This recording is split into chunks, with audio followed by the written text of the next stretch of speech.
Well, I want to thank the Asian Society for giving me the opportunity to talk to you this afternoon.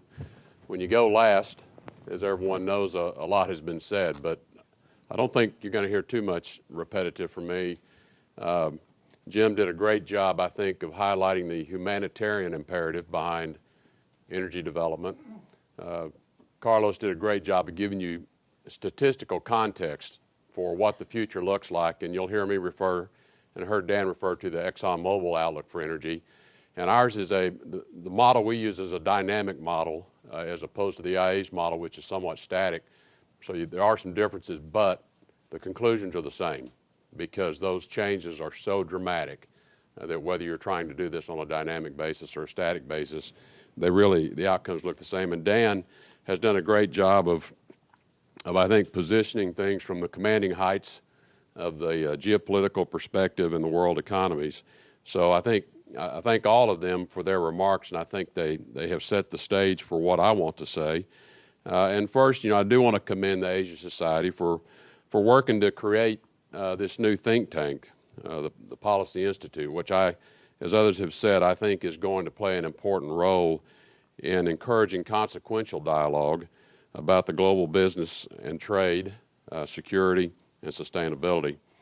I'm certainly pleased to hear the Institute's already planning to formulate an energy branch of that, and hopefully today's discussion is going to help frame some of those deliberations.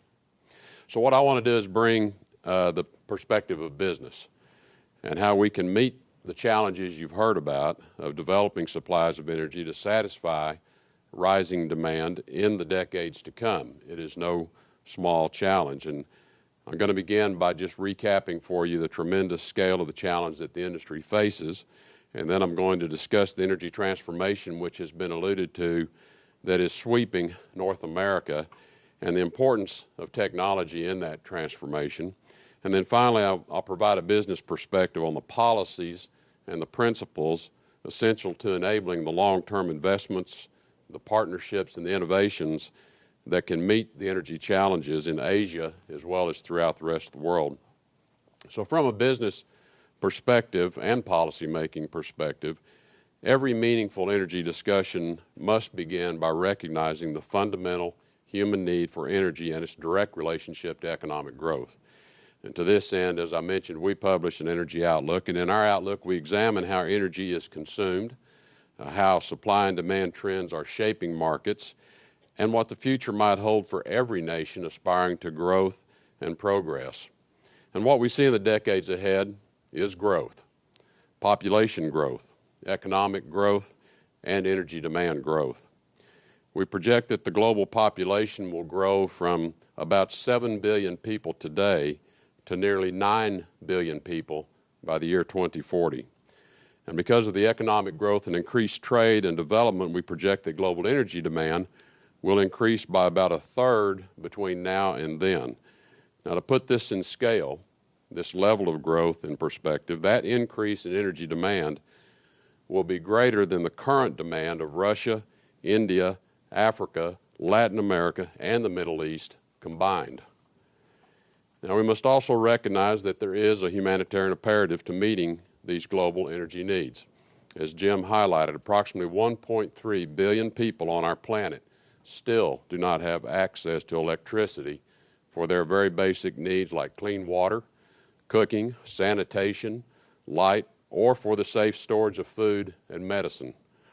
Therefore, whether we're leaders in business, policymakers in government, or decision makers in philanthropic organizations, the need to expand energy supplies has a humanitarian dimension that should inform and should guide our energy policy dialogue. As the members of this society know, much of the growth we will see in the next few decades will be driven by the dynamic economies of the Asia-Pacific region.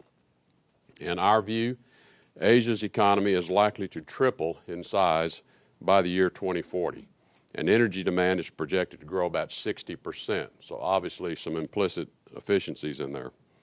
For business and industry, meeting the tremendous growth in energy needs will require significant investments of capital, time, and technology. The International Energy Agency estimates that the global energy industry will need to invest about $37 trillion in energy supply infrastructure between now and the year 2035. That comes to about $1.6 trillion a year.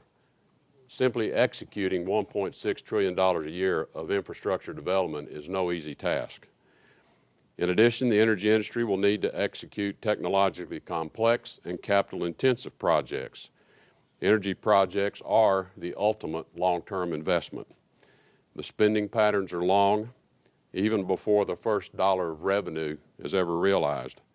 The completion cycles are also very long, sometimes more than 75 years to depletion, and sustaining safe and reliable production along the way requires you to continually reinvest into the business. Many of these projects are so large and complex they cannot be executed by a single company or in some cases even a single country. They require cooperative efforts and innovative partnerships to finance and to execute. From a business perspective, these different challenges demand policies that enable us to plan and invest over these very long time frames, that provide stability so we can recover our shareholders' investments, and that encourage innovative technologies, cooperation, and trade to direct resources efficiently and to maximize the value. Fortunately, the energy industry has proven, as Dan highlighted, time and again, that we can meet the world's growing energy needs. With resource access and a positive climate for investment, we develop new technologies and expand proven techniques to unlock new sources of energy in increasingly safe, secure, and responsible ways. We need look no further than the historic developments occurring right here in North America. These developments will play an important role in fueling Asia's growth. Our industry's innovations are taking sources of oil and natural gas once dismissed as uneconomic or inaccessible and making them reliable, affordable, and environmentally responsible contributors to our global energy portfolio. In Canada, for instance, we are deploying new technologies and techniques that are enabling the development of that nation's vast oil sands. This resource base now has the potential to provide approximately 170 billion recoverable barrels. That's enough energy to fuel today's North American personal vehicle fleet for the next 45 years.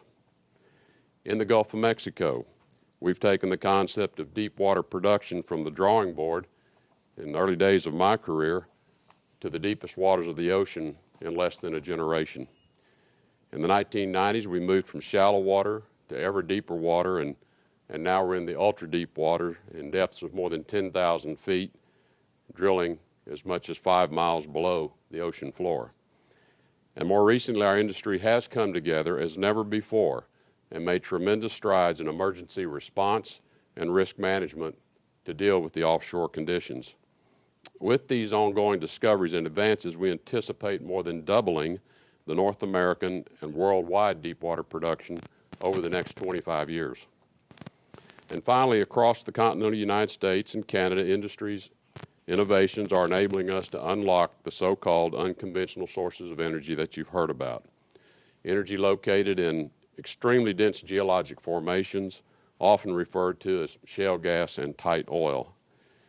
By integrating proven technologies, such as horizontal directional drilling and hydraulic fracturing, we're bringing vast new supplies of oil and natural gas to America's economy safely and responsibly.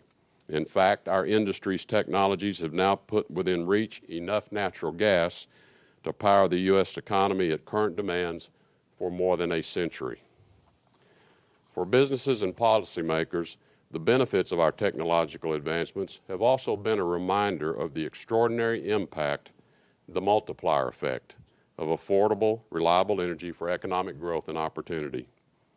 Abundant natural gas is helping spur a rebirth in U.S. manufacturing, leading to more jobs, more production, and increased competitiveness from agriculture to petrochemicals to heavy construction vehicles. In fact, one leading market analyst recently counted 200 companies that were relocating their plants back home from abroad. The benefits of North America's new energy supplies are not just benefiting the economy. They are bringing environmental benefits. Natural gas is cleaner burning than any other major carbon-intensive energy source, and it is helping us meet our shared goals for reduced emissions and environmental stewardship. Thanks in part to the increased use of natural gas for power generation, the U.S. Energy Information Agency reported that the energy-related CO2 emissions last year fell to their lowest level since the mid-1990s. What makes this achievement even more historic is that the United States has 50 million more energy consumers and an economy that's 50% larger than it was in the mid-1990s. These successes have put the United States in a position few dreamt of but a few years ago. Industry's investments are moving our nation from an era of scarcity to an era of abundance in energy. Here in the United States, significant natural gas supplies are positioning us to meet not only our nation's domestic needs, but also to become a significant exporter for growing global needs. The economies of Asia are especially well positioned to benefit from increased trade in energy and rebalanced supplies from around the world.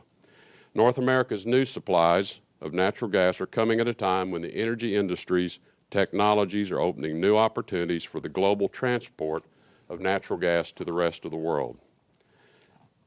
This is yet another reminder to the world of the importance of business investment and innovation for meeting the human need for energy.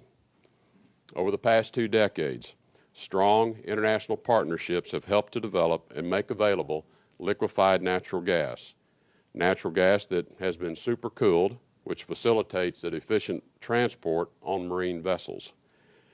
With innovations like this and new production from Australia, Indonesia, Papua New Guinea, Malaysia, and even America, trade in liquefied natural gas can bring new flexibility and enhanced energy security to Asia and the rest of the world. At the same time, new supplies of North American unconventional oil are already bringing new positive dynamics to the global oil trade. As North American oil production increases and the need for imports fall, more of the oil produced in the Middle East and elsewhere is available to serve Asian growth. This is important because between now and 2040, Asian oil demand will grow by about 15 million barrels a day, with the share of demand served by imports rising to 80%. So the rebalancing of supplies made possible by increased North American production is providing more stability and providing more security around the globe. But business alone cannot deliver these expanded supplies of energy. We need policymakers in Asia, America, and around the world to do their part. In this way, this is where the Asia Society's new institute can really play an important role. We have seen that when governments allow access to resources, promote international cooperation, and support strong partnerships, nations benefit through expanded trade that creates economic value and enhances energy diversity. Success in all of these endeavors depends on sound energy and economic policy. Our industry's risk management techniques and advanced technologies have shown that we can safely and responsibly develop energy in some of the harshest environments and most delicate ecosystems on the planet. But we need access. For instance, we have yet to fully apply some of the most game-changing technologies to nations outside of North America. In fact, government and industry are still assessing the size of the global endowment of the unconventional resources. In Asia, as you heard earlier, there are promising formations that await detailed study. There are also potential areas for development outside of Asia, in Latin America, Northern Africa, and Eastern Europe, and of course right here in the United States on federal lands. But the potential barriers to development and increased energy security are rarely a matter of technology or of geology. Success is most often determined by regulatory frameworks and fiscal conditions which create the business environment. Even when a nation does not have a rich endowment of resources, we have learned that open markets and free trade can bring nations the energy supplies they need. But only governments can open the avenues of free trade. In the years ahead, as the economy and energy landscape evolves worldwide, leaders in the United States and Asia will need to examine how their own policies can support international cooperation and energy trade. One of the most promising developments on this front is the ongoing effort for the Trans-Pacific Partnership. The 11 nations that have been working to lower trade barriers and end protectionist policies under this partnership are a diverse mix of developed and developing economies, but all of them understand the value of open markets to growth and progress for every nation. The prospects for the Trans-Pacific Partnership were recently strengthened as the participating nations announced they would welcome Japan's entry into the partnership. Government leaders across Asia have also signaled they understand the potential value of natural gas trade for their economic advancement. Japan's trade minister recently addressed an audience here in this city, saying, and I quote, "A new flow of LNG supply from the U.S. to Asia would be an essential game changer that would contribute to energy security as well as to economic and geopolitical stability in Asia." By exporting natural gas, which is currently restricted by the federal policies of the United States, the U.S. could shore up the energy security of Asian allies and trading partners and stimulate investment in American domestic production. A study commissioned by the U.S. Department of Energy confirmed late last year that the U.S. economy as a whole would benefit from such exports. Not only did these benefits hold through a variety of scenarios, the study also found that the larger the exports, the larger the net economic gains in terms of increased investment, job creation, and expanded production. As we take on the energy challenges of the future, we will need government leaders who understand the value of sound and stable policies to long-term planning, investment, and cooperation. Simply put, the size and complexity of energy projects require national oil companies and international oil companies to work together as never before, drawing on each other's strengths and leveraging on each other's capabilities. The world needs the human capital, the financial resources, the technology, and the expertise that often can only be brought together in international partnerships. As the Asia Society's Policy Institute builds its energy initiative in the months ahead, let me recommend several policy principles that can help enable long-term investment in energy. First, economic growth and technological competitiveness are most robust when energy policies are efficient and market-based.